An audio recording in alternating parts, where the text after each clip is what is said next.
Hello my dear friends and students. इस video में मैंने साधन सूचक वाक्यों को लेकर के हिंदी से इंग्लिश में ट्रांसलेशन करने के बारे में चर्चा किया है। सबसे पहले हम स्ट्रक्चर की बात कर लेते हैं। स्ट्रक्चर की बात में सबसे पहले हम सब्जेक्ट रखेंगे, उसके बाद वर्ब रखेंगे और वर्ब की थर्ड फॉर्म का यूज करेंगे पास्ट पार्टिसिपल, और फिर बाई का यूज करेंगे और फिर नाउन का यूज कर लेंगे। यहाँ जो हमने वर्ब लिया है यह वर्ब जो है हेल्पिंग वर्ब होगा, यानी यह जो होगा हेल्पिंग वर्ब ही होगा। तो subject plus helping verb plus past participle plus by और प्लस नाउन का यूज करेंगे। अब इस बात को ध्यान में रखते हैं, थोड़ी हम चर्चा कर लेते हैं वाक्य के माध्यम से। जैसे कि एक उदाहरण है, ताजमहल शाहजहां के द्वारा बनवाया गया। इस वाक्य में देखें तो जो वाक्य जो है पैसिव वॉइस का है और ताजमहल बनवाया गया किसके द्वारा? शाहजहां के द्वारा। तो शाहजहां के द्वारा बनवाया गया, शाहजहां यहाँ एक सजीव साधन है। तो सजीव साधन के लिए हम यहाँ बाई का उपयोग करेंगे और शाहजहां यह नाउन है तो यह नाउन यहाँ आ जाएगा जो कि ऑब्जेक्ट का काम करेगा। मतलब शाहजहां इस नाउन की जगह ऑब्जेक्ट का काम करेगा, उसके पहले बाई आएगा। और फिर बनाया गया, तो बनाया गया जो मेन वर्ब है हमारा बिल्ड, उसका थर्ड फॉर्म हो जाएगा पास्ट पार्टिसिपल के रूप में, यानी V3। इसको हम ऐसे भी कह सकते हैं V3, यानी क्रिया का थर्ड फॉर्म, तो बिल्ट हो जाएगा। और जो चूंकि यह पास्ट इंडेफिनिट का सेंटेंस है पैसिव वॉइस में, तो इसमें वाज का उपयोग होगा क्योंकि ताजमहल सिंगुलर नाउन है। तो सबसे पहले हम सब्जेक्ट के स्थान पर रखेंगे ताजमहल, और ताजमहल के बाद हेल्पिंग वर्ब आएगा वाज, तो द ताजमहल वाज। और क्रिया का सेकेंड फॉर्म नहीं थर्ड फॉर्म आएगा बिल्ड का बिल्ट, और फिर बाई, और फिर हो जाएगा शाहजहां नाउन। तो इस तरह से यह स्ट्रक्चर है। इस तरह के वाक्यों को बनाने के लिए, हिंदी से इंग्लिश में ट्रांसलेशन करने के लिए, तो अगर मैं दोहराता हूँ कि इसमें हम बाई का यूज करेंगे, या पैसिव वॉइस में है, पैसिव वॉइस में हमेशा बाई का भी यूज नहीं होता है, इस बात को भी आप ध्यान में रखेंगे। लेकिन जो हमने वाक्य लिया है इन वाक्यों में बाई ही आएगा। तो एक एक करके एग्जाम्पल के माध्यम से हम इस बात को समझते हैं। अब यहाँ देखें, ताजमहल शाहजहां के द्वारा बनवाया गया, तो इसमें ताजमहल सब्जेक्ट है और चूंकि यह एक ऐतिहासिक इमारत है तो इसको लिखेंगे, इसके पहले द का यूज कर लेंगे और यह हो जाएगा दी ताज, और फिर महल में यम अलग रहेगा, महल अलग रहेगा तो यम कैपिटल्स हो जाएगा द ताजमहल। और चूंकि यह सिंगुलर नाउन है, यह सब्जेक्ट के रूप में यूज हुआ, तो द ताजमहल वाज, और फिर यहाँ हो जाएगा बिल्ड का थर्ड फॉर्म बिल्ट, तो द ताजमहल वाज बिल्ट, और पास्ट पार्टिसिपल हुआ वर्ब का थर्ड फॉर्म, फिर यहाँ पर बाई का यूज हुआ, चूंकि यह सजीव साधन है बाई, और प्लस नाउन हो गया शाहजहां, तो यहाँ पर लिख लेंगे बाई शाहजहां,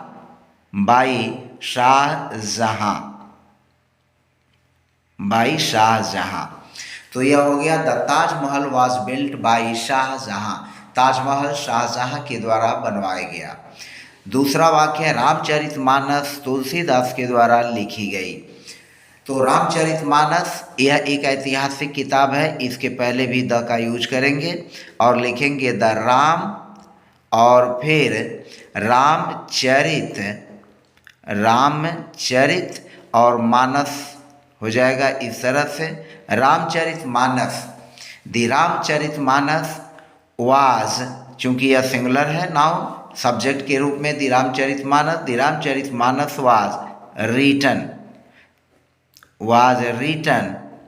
और फिर हो जाएगा बाई तुलसीदास,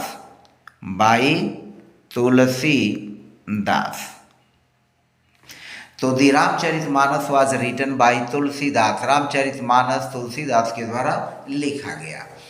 हमारा नेक्स्ट सेंटेंस है, यह सड़क शेरशाह सूरी के द्वारा बनाई गई।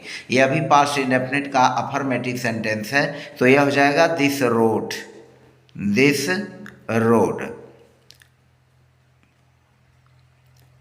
और चूंकि दिस रोड यह सिंगुलर सब्जेक्ट है तो वाज का यूज हो जाएगा, दिस रोड वाज बिल्ट यहाँ भी हो जाएगा बिल्ट क्रिया का third form. This road was built by Sher Shah Suri, तो यह हो जाएगा शेर और Shah, Sher Shah Suri, Sher Shah Suri. This road was built by Sher Shah Suri, यह सड़क शेर शाह सूरी के द्वारा बनाई गई। अगला वाक्य है यह लड़की श्री गुप्ता के द्वारा पढ़ाई गई, तो यहाँ पर सब्जेक्ट है यह लड़की, तो इसको लिखेंगे दिस गर्ल, दिस गर्ल। और चूंकि दिस गर्ल सिंगुलर सब्जेक्ट है तो इसके लिए हो जाएगा was. This girl was, teach का थर्ड फॉर्म हो जाएगा टाट, पढ़ाना, यह हमारा मेन वर्ब है। दिस गर्ल वाज टाट बाई श्री गुप्ता, बाई श्री गुप्ता, तो दिस गर्ल वाज टाट by Shri Gupta. Hamlet Shakespeare के द्वारा लिखा गया, यह हैमलेट एक नाटक है, शेक्सपियर के द्वारा लिखा गया अंग्रेजी में। तो हैमलेट चूँकि नावल का नाम है, उपन्यास का नहीं, सॉरी एक नाटक का नाम है, तो लिखेंगे द हैमलेट।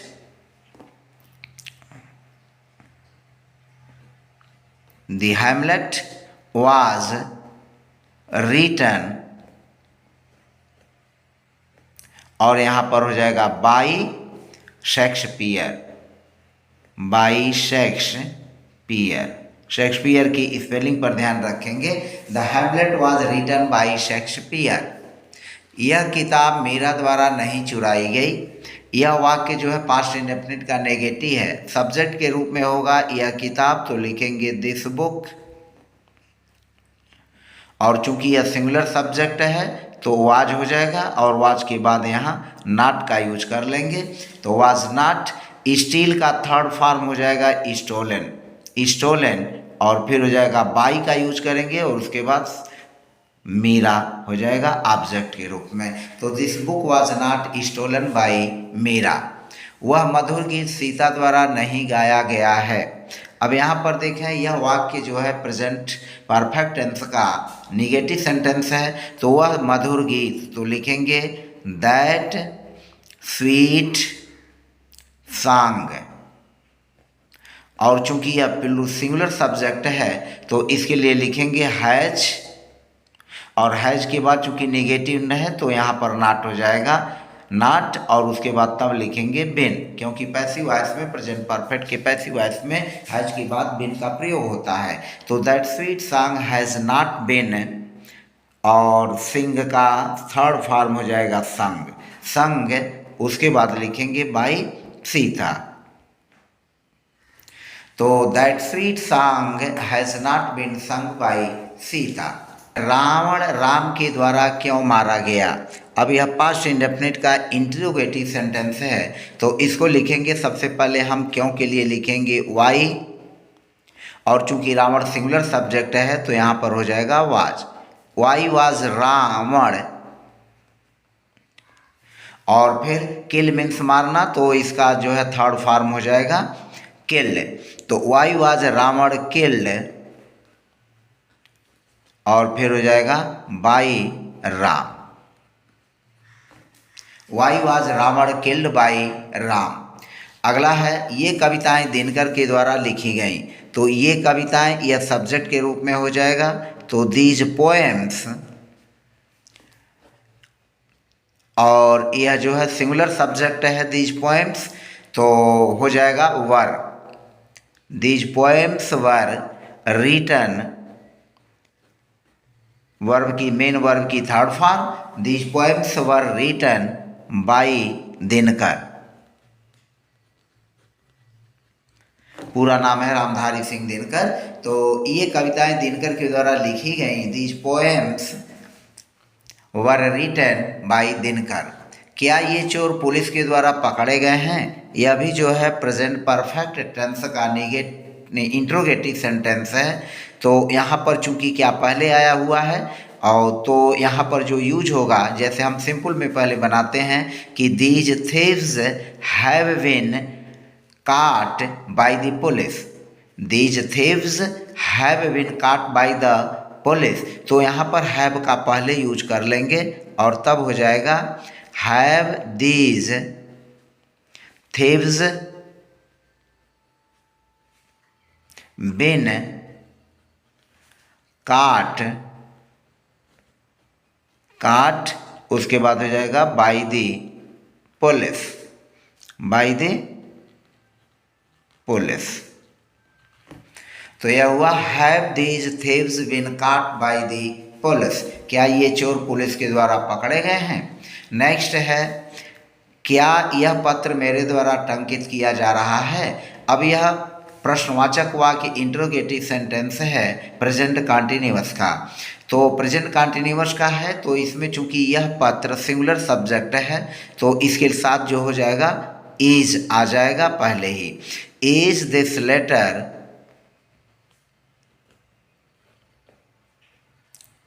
और फिर हो जाएगा चूंकि यह कंटिन्यूअस की पैसिव वॉइस है तो इसमें बिन का यूज हो जाएगा। जैसे सिंपल में अगर हम बनाते हैं तो this letter is being typed, तो अब यहाँ इज पहले आ जाएगा तो is this letter being typed by me, मेरे द्वारा। अब यहाँ पर देखें हमने कुछ ऐसे वाक्यों को लिया है जिनमें निर्जीव साधन का उपयोग किया गया है, फिर भी इन निर्जीव साधन के साथ भी जो वाक्य जब बनाएंगे इंग्लिश में तो उसमें भी जो है बाय का ही यूज़ करेंगे। और इसका रीज़न क्या है एक एक एग्जाम्पल करके हम समझते चलते हैं। जैसे पहला वाक्य है इंजन वाष्प से चलते हैं, तो यहाँ लिखेंगे the engine.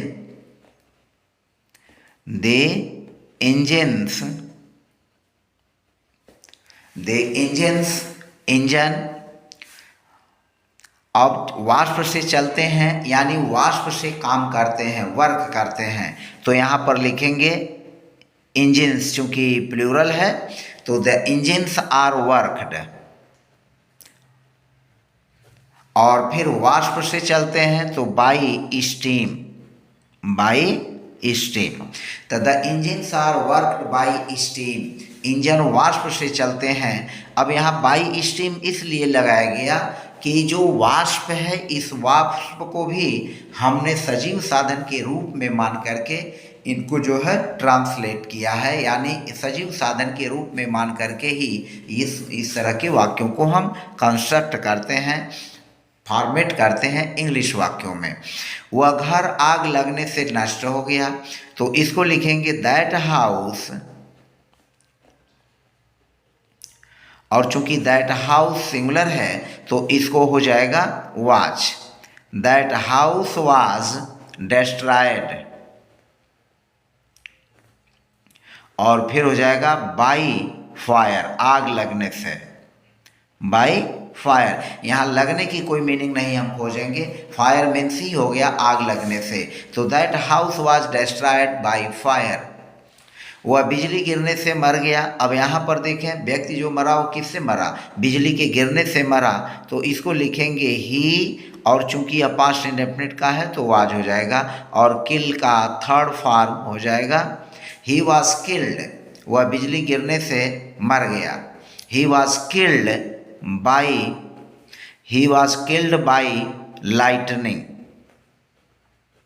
He was killed by lightning, वह बिजली गिरने से मर गया। He was killed by lightning. अब मर गया के लिए यहाँ पर हम डाइड का उपयोग नहीं करेंगे। रीजन समझ लेते हैं कि डाइड का इसलिए उपयोग नहीं करेंगे कि डाइड जो है व्यक्ति स्वतः जब मरता है तो वहाँ पर डाइड का यूज होता है, और जब व्यक्ति किसी दूसरे के द्वारा मारा जाता है, मर जाता है, तो वहाँ हम किल का उपयोग करते हैं। और इस संदर्भ में व्यक्ति जो है बिजली गिरने से मरा है तो हम यहाँ पर किल का ही उपयोग करेंगे। तो he was killed by lightning. यह पुस्तक भारती भवन के द्वारा प्रकाशित की गई। अब यहाँ पर देखें भारती भवन एक संस्था है और यह संस्था सजीव रूप में वर्क करती है किसी पुस्तक को प्रकाशित करने में, टाइप करने में, मुद्रण करने में। तो यहाँ पर हम भारती भवन को एज ए सजीव मान करके बाई का उपयोग करेंगे, तो लिखेंगे दिस बुक, और चूंकि दिस बुक सिंगुलर सब्जेक्ट है तो यहाँ पर वाज का यूज हो जाएगा। दिस बुक वाज पब्लिश्ड, यह क्रिया का थर्ड फॉर्म होगा पब्लिश का, और फिर हो जाएगा इसके बाद लिखेंगे बाई, और भारती भवन के द्वारा। तो चूंकि यह एक संस्था है तो इसके पहले द का यूज कर लेंगे, बाय दी और भारती भवन, भारती भवन। तो this book was published by the Bharati Bhawan, this book was published by the Bharati Bhawan. तो इस तरह से हमने 15 सेंटेंसेस के माध्यम से आपको साधन सूचक वाक्यों की पैसिव वॉइस में जो है ट्रांसलेट करने के बारे में चर्चा किया। मिलते हैं नेक्स्ट वीडियो में अगेन। और यदि आप मेरे चैनल पर नए हैं तो प्लीज़ चैनल को सब्सक्राइब कर दीजिए, प्रेस बेल आइकन कर लीजिए ताकि आपको मेरे वीडियोस के नोटिफिकेशन से समय समय पर मिलते रहें। आशा है कि यह वीडियो आपको हेल्पफुल लगी। तो मिलते हैं नेक्स्ट वीडियो में नए टॉपिक के साथ। तब तक के लिए बाय बाय, सदा खुश रहें, मस्त रहें।